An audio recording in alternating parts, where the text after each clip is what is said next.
NATO దేశాలకి Trump అయితే కొన్ని చురకలు అంటించాడు. సంచలనమైనటువంటి వ్యాఖ్యలు కూడా చేశాడు. అసలు నాటో దేశాల్లో అమెరికా అనేది లేకపోతే ఈ నాటోకి భయపడేది ఏ దేశము లేదు. అమెరికా ఉంది కాబట్టే చైనా, రష్యా ఈ రోజు నాటోకి భయపడుతున్నాయి తప్ప ఏదో మీ యొక్క కూటమిని చూసి ఏం భయపడటం లేదు.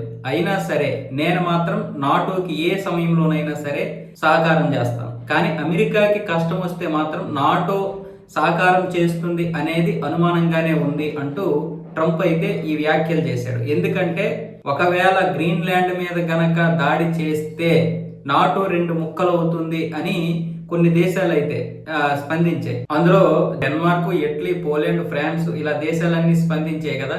ఒకవేళ గ్రీన్లాండ్ మీద దాడి చేస్తే నాటో 2 ముక్కలు అవ్వడం ఖాయం అన్న విధంగా స్పందించాయి కదా. దానికి ఇప్పుడు ట్రంప్ ఈ విధంగా కౌంటర్ ఇచ్చాడు. పైగా నేను 8 దేశాలు యుద్ధాలు ఆపితే కనీసం నాకు నోబెల్ శాంతి బహుమతి కూడా ఇవ్వలేదు ఈ నాటో దేశమైనటువంటి నార్వే. ఇప్పుడు మళ్ళీ ఈ విధంగా మాట్లాడుతున్నారు. అయినా సరే మేము మాత్రం ఎప్పటికీ కూడా నాటోకు సహకారం చేస్తాం. అంతేకాదు ఇంకొకసారి గుర్తుపెట్టుకోండి, అమెరికా ఉంది కాబట్టే రష్యా, చైనాలు భయపడుతున్నాయి, లేకపోతే నాటోకి ఎవడు భయపడడు అన్న విధంగా కూడా ట్రంప్ అయితే ఈ సంచలనమైనటువంటి వ్యాఖ్యలు చేశారు.